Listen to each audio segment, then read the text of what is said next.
il y a un énorme problème, c'est la peur.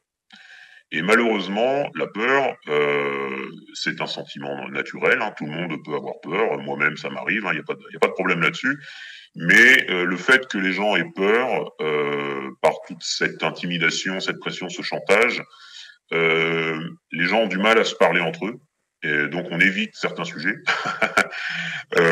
C'est comme ça que ça se passe. Les gens se retrouvent plutôt sur les réseaux, en fait, sur Internet, parce qu'il y a l'avantage de l'anonymat. Donc les gens se retrouvent sur les réseaux, discutent, et puis parfois ils finissent par un petit peu se faire confiance, et puis ils apprennent que finalement, bah tiens, ah toi t'es pas si loin de moi que ça. Voilà, c'est un petit peu comme ça que ça se passe. Mais dans les brigades, il y a vraiment, c'est d'ailleurs fou, hein, il y a des collègues qui viennent la boule au ventre faire leur métier. Enfin, c'est quand même un sacré problème parce qu'en fait, on peut pas exercer un métier comme le nôtre, si on vient tous les jours la boule au ventre, il faut qu'on soit serein, il faut qu'on soit paisible pour effectuer nos missions. On a quand même une arme avec nous, on a quand même, on va dire, la violence légitime qu'on nous accorde. Donc, on peut difficilement effectuer nos missions si tous les jours, effectivement, on vient la boule au ventre.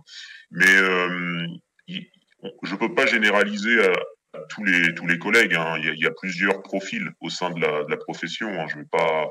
Il y a des gens qui sont très conscients.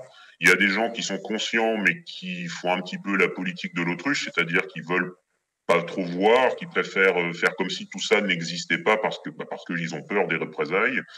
Et puis vous avez d'autres profils, malheureusement ça je le déplore, mais ça existe, il faut aussi en parler, qui fonctionnent, on va dire pratiquement comme des complices, avec beaucoup de zèle, et puis bah, qui font beaucoup de tort à notre profession aussi. Hein.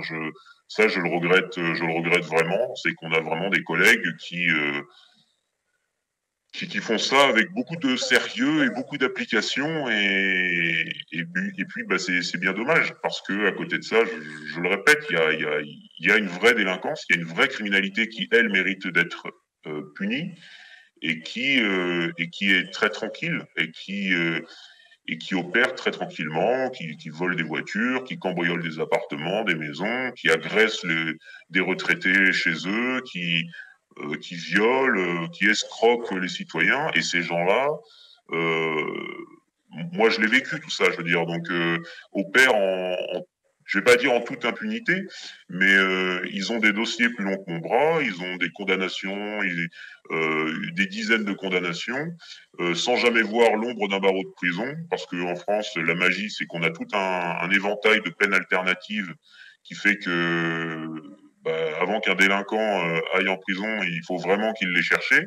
Mais ce que je vous dis là, c'est vrai pour une partie de la population, parce qu'une autre partie de la population, les gilets jaunes, les convois de la liberté, les soignants qui ont manifesté pendant un an, j'en oublie d'autres, bah, ceux qui ont manifesté contre le pass sanitaire puis le pass vaccinal, tous ces gens-là, par contre, n'ont pas subi la même clémence.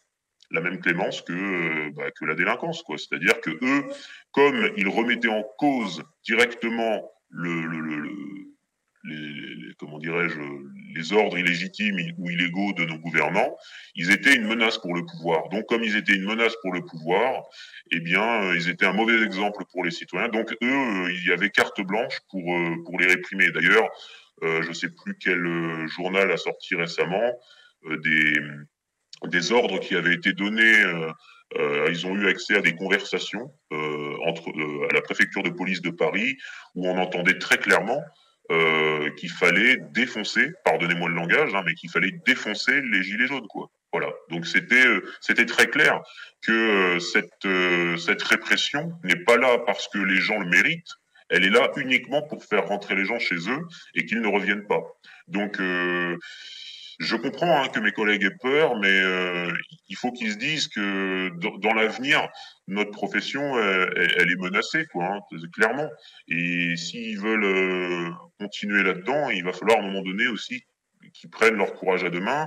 Je veux pas donner de leçons de morale. Je sais que c'est difficile, mais on peut faire de la résistance passive en n'allant pas verbaliser les gens.